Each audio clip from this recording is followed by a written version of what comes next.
Hello friends, welcome to our YouTube channel Vinay sir institute. एक लंबे अंतराल के बाद दोस्तों मैं दोबारा एक्टिव हुआ हूँ अपने यूट्यूब चैनल पर। तो आपके लिए एक बहुत ही ज़रूरी सूचना लेके आए हैं जो यूपी डीएलएड से संबंधित है। बहुत ज़्यादा अब ये डिमांड थी हमारे कुछ जो जूनियर्स साथी हैं उनके डीएलएड में अर्था बदलाव को लेकर के क्या है, क्या न्यूज़ है, क्या नहीं है। तो उस पर हम विस्तृत चर्चा करने वाले हैं, ठीक है। तो विद प्रूफ के साथ जो आपकी न्यूज़ है उसमें देखते हुए और टोटल इस पर पूरी बात करने वाले हैं हम। तो चलिए दोस्तों, बिना देर किए हुए हम वो न्यूज़ देख लेते हैं। क्या न्यूज़ आज की जो वायरल हो रही है। ये जो आपके पेपर की कटिंग है, लिखा है पूरा स्पष्ट, यूपी में इंटर पास छात्र कर सकेंगे डीएलएड आपका, ठीक है। इलाहाबाद हाईकोर्ट ने दाखिले के लिए स्नातक की शर्त को हटाया है। तो ये क्या शर्त को हटाया है, कहीं न कहीं इसी नज़र आती दोस्तों, इनकी सीटें नहीं भर रही थी, ठीक है, कई सालों से। क्योंकि बेसिक में पिछले लगभग 6 साल से कोई भी प्राथमिक की भर्ती आपकी नहीं आई है, तो फिर डीएलएड करने का मतलब क्या ही रह जाता है।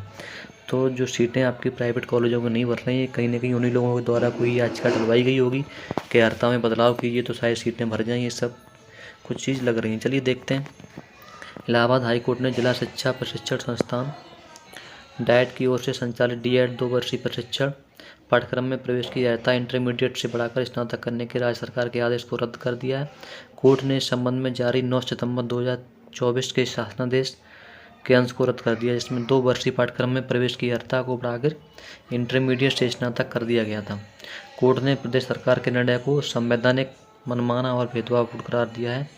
यशंक, खंडेलवाल और 9 अन्य की याचिका थी दोस्तों, समझ रहे हो। तो जो 9 सितंबर को हमारा नोटिफिकेशन जारी हुआ था डीएलएड एडमिशन के लिए, जो विज्ञप्ति आई थी जिसके थ्रू फॉर्म अप्लाई हो रहे थे, वो 12 अक्टूबर तक लोग होंगे।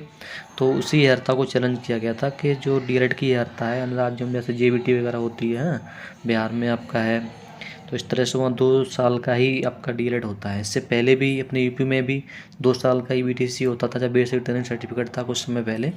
फिर इसको बीच में एनसीटी ने दोस्तों ग्रेजुएशन के बाद कर दिया था। तो इसको दोबारा चैलेंज किया गया है और देखते हैं क्या होता है। इसमें वो थोड़ा सरकार की दलील के बारे में पढ़ते हैं। इलाहाबाद उच्च न्यायालय ने राज्य सरकार के पाठ्यक्रम में प्रवेश अर्हता बढ़ाने का आदेश रद्द किया। अदालत का प्रदेश सरकार को निर्देश, सभी यात्रियों को प्रवेश प्रक्रिया में भाग लेने की अनुमति दी जाए। सरकार की दलील क्या है, उसका नीतिगत निर्णय है। सरकार का तर्क था कि उसे एनसीटी द्वारा तय योग्यता से उच्च योग्यता तय करने का अधिकार है। एनसीटी को क्या अधिकार है, जो आपकी योग्यताएं तय की हैं उससे उच्च योग्यता तय करने का उसको राइट होता है। यह उसका नीतिगत निर्णय है जिसका न्यायिक पुनरावलोकन संभव नहीं है। यह तभी हो सकता है जब आदेश असंवैधानिक हो। कोर्ट ने कहा कि निजी संस्थानों में इसी पाठ्यक्रम की अर्हता इंटरमीडिएट है। सरकार से डीएलएड या डीएलएड स्पेशल कोर्स जो होता है दोस्तों, अलग अलग योग्यता तय करना, वर्ग में पैदा करना है। वर्ग में वर्ग मतलब ये, जबकि दोनों में तात्विक फ़र्क नहीं होता। जो स्पेशल डीएड आपका होता है वो 12वीं के बाद हो जाता है। तो इन्होंने वही तर्क को लिया है कि जब स्पेशल डीएड आपका जो दिव्यांग वगैरह छात्र होते हैं उन्हें पढ़ाते हैं, तो उनका जब 12वीं के बाद हो सकता है, तो ये भी डीएड आपका 12वीं के बाद ही कर देना चाहिए। ये कहीं ना कहीं प्राइवेट कॉलेज वालों की शरारत है, ये आज का डलवाए और ये सब कर रहे हैं।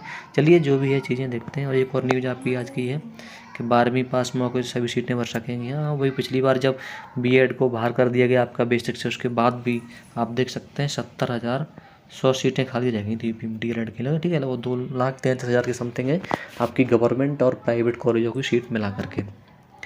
और उसके बाद आज की न्यूज़ आपकी आरओ जो आपका पेपर है ये 22 दिसंबर को होगा। इसके प्रारंभिक जो पेपर होता था, प्री पेपर होता था, इसमें 1 घंटे का आपका हिंदी का पेपर अलग होता था और जीएस का अलग। तो इन दोनों की टाइमिंग एक कर दी गई है। 3 घंटे में पेपर आपके दोनों एक ही पेपर में पूछे जाएंगे, ठीक है। आई होप दोस्तों ये चीज़ें आपकी क्लियर हुई होंगी। और डीएलएड से संबंधित तो और भी कोई डाउट है या इसका कोई अलग गाइडलाइन आती है, डबल बेंच में इसको चैलेंज किया जाता है, क्या प्रोसेस होता है, उसके बारे में हम विस्तृत एक बार फिर वार्ता कर लेंगे। धन्यवाद।